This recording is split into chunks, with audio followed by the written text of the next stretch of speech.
Found my girlfriend was cheating on me with a close friend, so I had him arrested and ghosted her. Backstory, incoming sadness. My wife Rachel and I grew up in a largish town of close to 30,000 people. We knew each other at an early age, roughly 6 or 7, can't specifically remember. We were practically inseparable. At 16, we started dating each other. When we turned 18, we moved away for work in a city just a few hours' drive away. By 20, we were married and had bought our first house. At 22, we discovered that she was pregnant with a boy. It was then disaster struck about 5 weeks before she was due to go on maternity leave. A large shelving unit collapsed and crushed her. I was told that both her and our child were deleted instantly. 2 of her colleagues had also been injured in the accident, one left paralyzed, the other losing his leg after it had to be amputated. The company she was working for had, in a cost-cutting measure, decided to continue using old shelving that had been written off as unsafe instead of replacing it. I still haven't quite forgiven those executives and management personnel that made that decision, because they cut short the love of my life as well as deleting our unborn child. It wasn't long after I was told I had a choice on how to proceed with what her company called compensation, but I called it blood money. They wanted to settle out of court to avoid a lawsuit. I, on the other hand, was out for their blood. Just to clarify here, this is not the revenge, this is still backstory. Fortunately, due to the coverage that it got, and involving several politicians, the case was settled quickly in court, roughly 3 years, in which the payout for all parties was close to 10 times the amount that they had initially offered. A lot of fines were given to them for breaches on work, health and safety, executives were sacked, others were jailed, etc. A story for another time maybe, when I feel comfortable sharing. In this time, I was still working my job in telecommunications. My mother, bless her soul, had moved in while all this was happening to help me. I think I would have fallen apart if she hadn't been as involved as she was. It was around this time, I was offered a promotion, but it involved a lot of travel around the state. I made a request to have an office in my hometown's branch, as I wanted to not only take care of businesses in the state, but in my hometown also, as there was no business representative located there, to which they agreed. After a few months, we settled into a routine of 1 to 2 weeks in the city office, 1 week in my hometown and 1 to 2 weeks visiting the rest of the state. After a year, I decided to buy a house in my hometown, so I wasn't having to stay at my parents' place every week, or so that I was home and that I could come and go as I pleased. This is important for later in the story. It is about 4 years later that our story begins. Sorry if the backstory was a bit long. I had just returned from one of my trips on Friday, and was checking in some stuff at my office when Harry, the branch's managing director, walked in. We had grown up together also, but had gone to different schools, but since coming back had developed a very close friendship. He asked how things were, and then asked me if I wanted to come to a house party that he was having that evening. Short notice and all, but I said yes. I felt like a few drinks with friends were in order. It was there that Harry introduced me to Catherine. She was a new hire at the branch where my hometown's office was located and was getting to know everyone, being new in town. We hit it off immediately.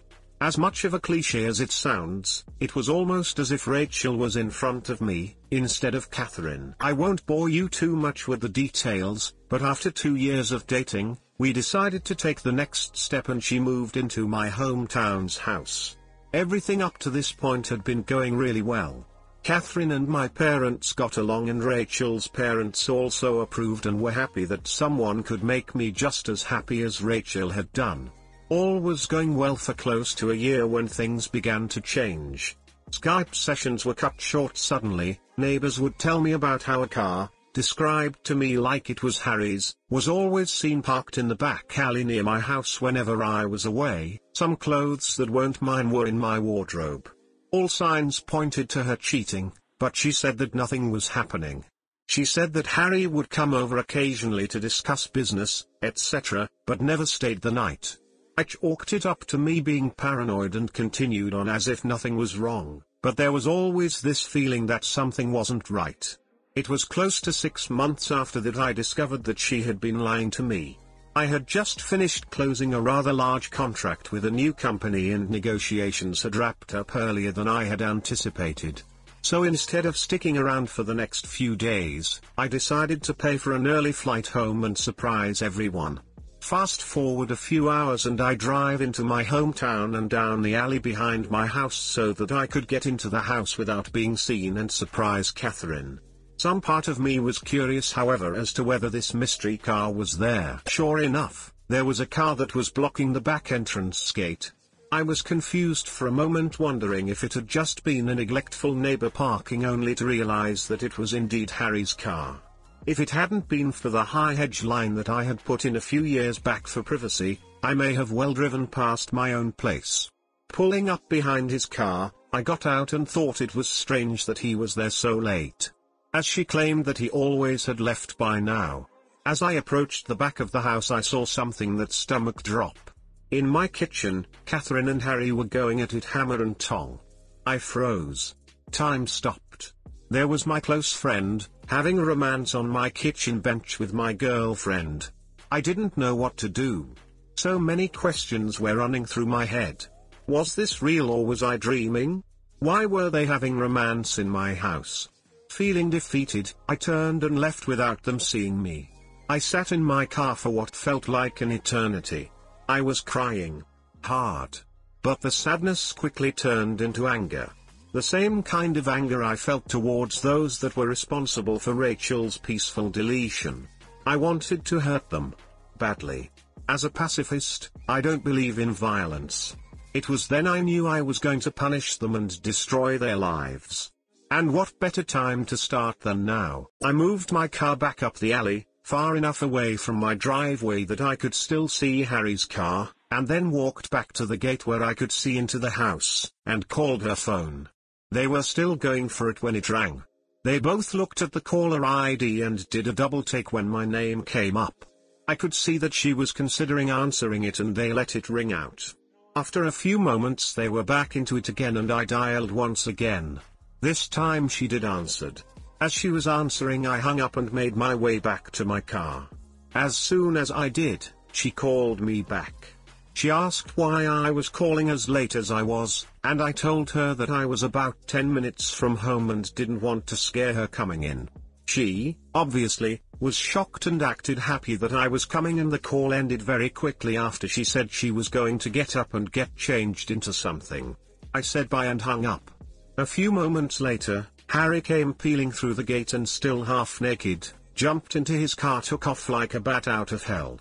I smiled a little, knowing the fear that both of them would be feeling from being so close to being caught. I waited a few moments before turning my car into the same place Harry had been moments earlier. The night was fairly uneventful afterwards, and it wasn't until after she was asleep that I got up and went to my office down the hall. I couldn't sleep. I needed to plan. And plan I did. The revenge my mother always taught me to be a pacifist and to allow cosmic karma to take its course. But on this occasion, I decided that karma could use a helping hand. I decided to punish them separately but destroy both of them. I knew that Harry had a medication habit. Nothing major, but he kept it very private. I only knew about it accidentally after seeing some coke and green stuff left out in his place, but pretended I hadn't seen it when he had made attempts to cover it up. I began calling some of my more unsavory clientele and made a few discreet inquiries into obtaining some samples that they were willing to part with. A few days later, I had a decent enough stash for my plan to work. About a month later, I had friends, including Harry, around for a barbecue night. After making sure that I sufficiently liquored up Harry, I told him to stay the night and sleep it off. In the early hours of that morning, I took the medication, and an assortment of my personal belongings, and placed them at various places around his car, with the biggest stash in his tire well. Confident that he wouldn't find them over the few months as the rest of my plan took effect, I locked the car up and went inside to sleep. I also placed some more medication and personal items in his house after driving him home because he was still too silly to drive. A few days later, I staged a break-in, by smashing the back pane of my back door into my kitchen and leaving it open before heading back to the city for a flight. I had several messages the moment I landed. One from my clearly panicked mum, who had found the back door smashed open and had called the police, one from Catherine in tears, and one from the local police asking me to call. After returning all the calls, I informed the police I was away on business, and that I would be back the following week to talk with them. While away, I got Catherine to stay with my parents until after I got back, and asked my dad to organize one of the local security companies to install cameras and an alarm system after getting the go-ahead from the police as to not ruin the scene of the crime. After getting home, I did the usual "my God, I can't believe this has happened and why would anyone do this?" routine. After doing a thorough check of everywhere, finding that the items I had taken were missing and filing a police report, I had the security company's rep talk Catherine and I through how the cameras and alarm system worked. Then came the question I had been waiting for. The question of what happens if we are doing some business and don't want it recorded. She acted a bit shy asking this question. But I knew exactly the reason she was asking. He assured us that this was a question he got asked a lot, and we were shown on the home computer, if we wanted to be doing things without it being recorded, how to stop the recording for certain cameras, so that we could protect our modesty. As I was walking him out, I asked him if cameras were turned off, could a notification be sent out, just as a security precaution. He came back in and helped me through how to set up email notifications and left shortly after. Fantastic. All I had to do was wait. At this stage, I approached r/LegalAdivce for some help in relation to couples law in my country. I needed to make sure that my upcoming plan could legally be done and that I would not be forced to pay out any money or equity to Catherine, as I didn't know if we were classified as a de facto couple or not. Being the sole benefactor of Rachel's estate, I didn't want to be left with any nasty surprises where Catherine could take any of the estate away from me. Shout out to those guys and gals there, as they helped me get in contact with a great lawyer who assured me, due to the fact that although we had been dating for close to 4 years, we had not been living together long enough to be classified as de facto, and because I was paying all the utilities on the property that she was living in and didn't pay rent, showed that she had no legal standing to make a financial claim against me. Just to be sure though, he drew up what I felt was a pretty ironclad document just in case there was any legal trouble.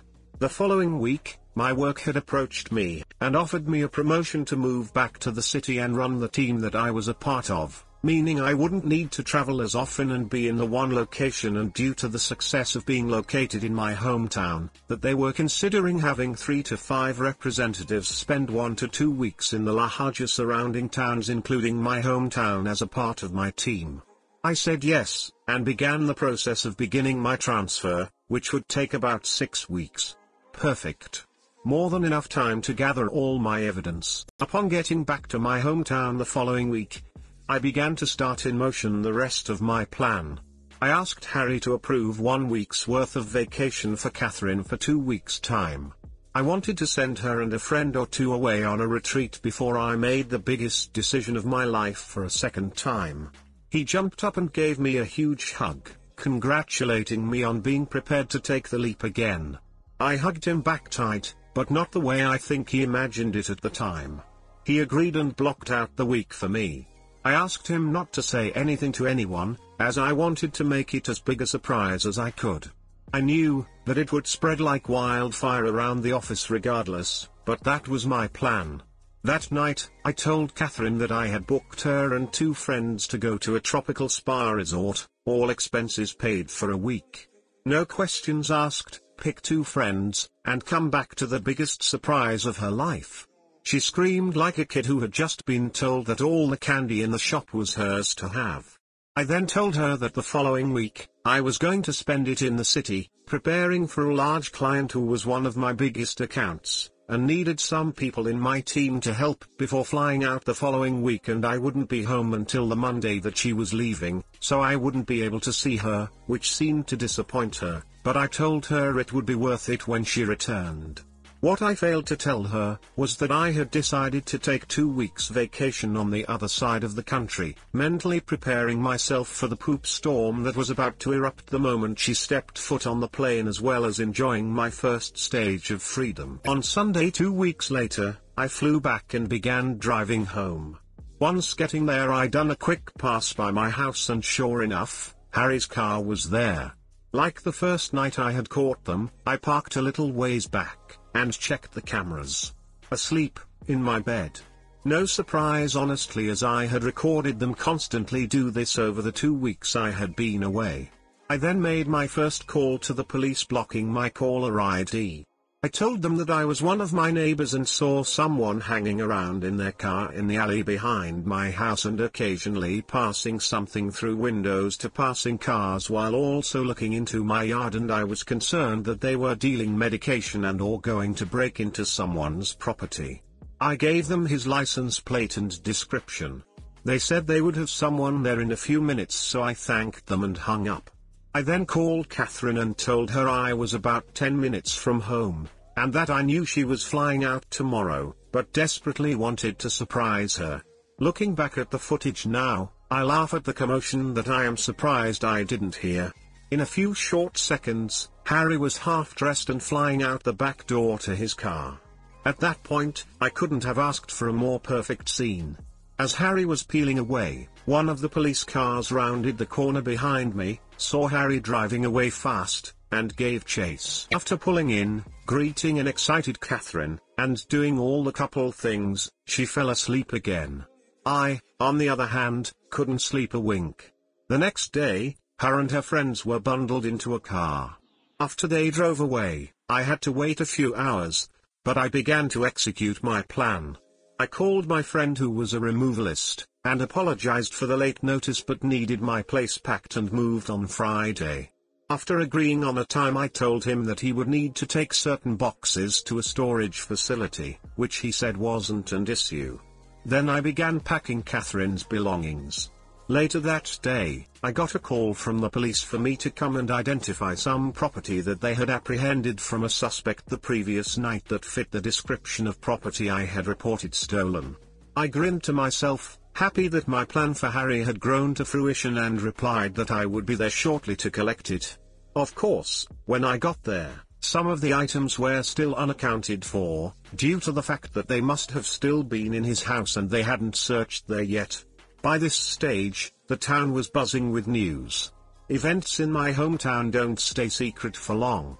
Harry was disgraced and promptly fired for his possession of medication and stolen property, and our respective bosses on behalf of the company had extended a formal apology towards me during the week. That night I went to my parents' house and told both mine and Rachel's parents what had happened, omitting certain details, and that I was moving back to the city after being promoted, but Catherine wouldn't be a part of it. They were pretty upset initially that I hadn't let them know what was going on, but were happy that I was handling everything maturely and hadn't sunk to their level, thought they didn't agree with ghosting Catherine.